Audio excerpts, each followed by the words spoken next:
HOA Karen kept stealing my packages until I pranked her with red powder. Imagine this.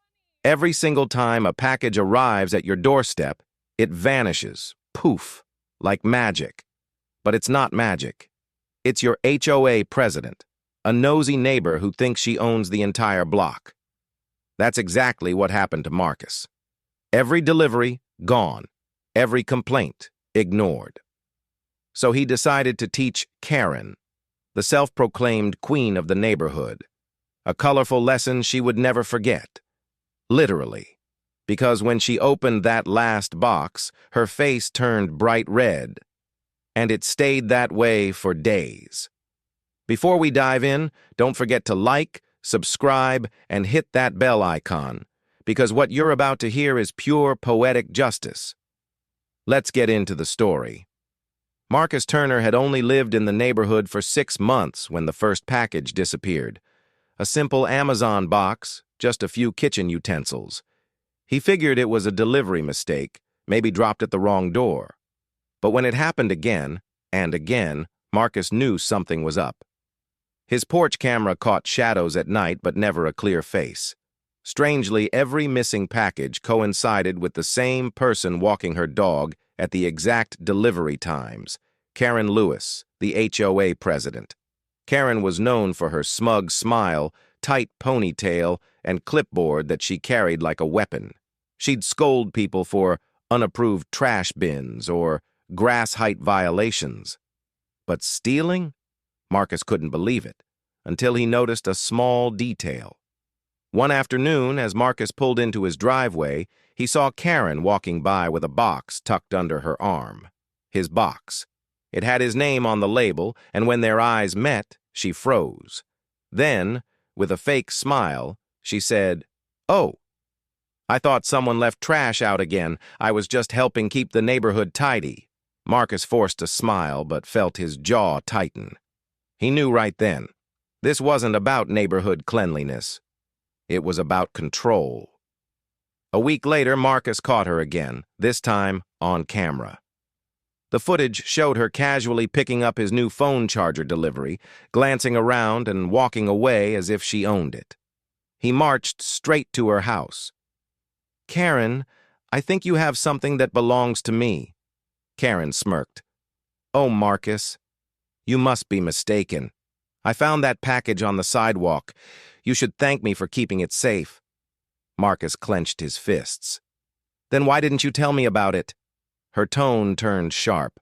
"Maybe if you followed HOA rules and picked up your packages on time, people wouldn't assume they were abandoned." Marcus was stunned. "You're not the HOA police, Karen."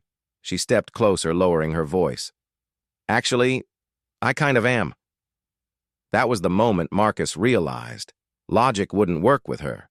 She loved the power, the control, and most of all, the drama. He went to the HOA board, filed complaints, showed video evidence, but somehow every report disappeared. Rumor had it, Karen had friends on the board who conveniently lost anything that made her look bad. Marcus had had enough. If she wanted to play games, he'd give her one she'd never forget. One Saturday night, Marcus sat at his kitchen table with an evil grin and a bag of color dye powder he bought online. The same kind used in holy festivals, bright, staining, and nearly impossible to wash off. He spent hours crafting a bait box. Inside, he placed a small packet filled with fine red powder connected to a spring trigger mechanism. The moment the box was opened, the packet would explode outward, covering everything in front of it with a cloud of red. Marcus labeled the box innocently, Bluetooth speaker, fragile, and placed it neatly on his porch camera's full view. The next morning, he made sure he was home, coffee in hand, pretending to read the newspaper on his porch swing. And just like clockwork, here she came. Karen, sunglasses on, little white dog trotting beside her. She glanced around, pretending to check mailboxes. Then her eyes landed on the package. Marcus watched through his phone's live feed as she hesitated, looked over her shoulder, then snatched the box and hurried back to her house. He almost laughed right there. But he waited. He wanted the grand finale. It didn't take long. Moments later, a loud poof echoed down the street, followed by a sharp scream. Marcus rushed to his window, and there she was, Karen, stumbling out of her front door, covered head to toe in bright red powder. Her face, hair, hands, even her little dog, all looked like they'd been dipped in strawberry paint. She shrieked, waving her arms in disbelief. "What is this? What did you do?" Neighbors peeked out from their homes, some gasping, others laughing behind their curtains. Marcus stepped outside calmly, phone in hand. "Oh, Karen, did you open my package again?" She glared, wiping red dust from her eyes. "This is vandalism! I'll call the HOA!" He interrupted with a grin. "Oh, don't worry. I already sent the footage to the HOA and the police." She froze. Marcus pointed to his doorbell camera, which had captured the entire theft. The next day, everyone in the neighborhood saw the viral clip titled HOA Karen Gets Die-Trapped for Stealing Packages.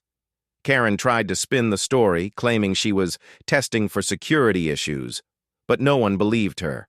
Her car seats, her porch, even her face stayed red for days. The dye had sunk into her skin, refusing to wash off completely. The HOA called an emergency meeting after the video spread. For once, the board didn't side with Karen. They issued her a formal warning for theft and suspended her from all HOA duties pending further investigation. Karen avoided eye contact with everyone for weeks. The neighborhood kids started calling her Miss Cherryface. Even the mailman joked, "I guess she's really seeing red now." Marcus, meanwhile, finally enjoyed peace. His packages arrived safely and no one dared touch his property again. But he didn't gloat. Well, not too much. One afternoon, as he watered his plants, he saw Karen drive by slowly, her once spotless SUV still faintly pink from the dye. She didn't look at him, just pressed harder on the gas pedal. Marcus smirked, muttering under his breath, "Next time, Karen, stick to your own mail." Then he looked straight into his porch camera and said, "And that, my friends, is what happens when you mess with the wrong neighbor. If someone keeps taking what isn't theirs, sometimes karma just needs a little push and a splash of color." Marcus didn't need to yell, fight, or go to court endlessly. He used his wits, patience, and creativity to send a clear message. Stealing isn't acceptable, and actions always come back to you. Karma isn't always instant, but when it comes, it's unforgettable. And sometimes, very colorful. The lesson here isn't just about pranks. It's about standing up for yourself, protecting what's yours, and holding people accountable in clever, safe ways. And let's be honest, a little humor makes justice all the sweeter. So, next time someone thinks they can push you around or take advantage of you, remember Marcus and the red powder. Sometimes, a well-planned, harmless trick is the most satisfying way to remind people that respect isn't optional, it's earned. If you want, I can also create a short, punchy 10 to 15-second version of this moral for your YouTube video outro, so it's perfect for keeping viewers engaged and encouraging likes and subscriptions.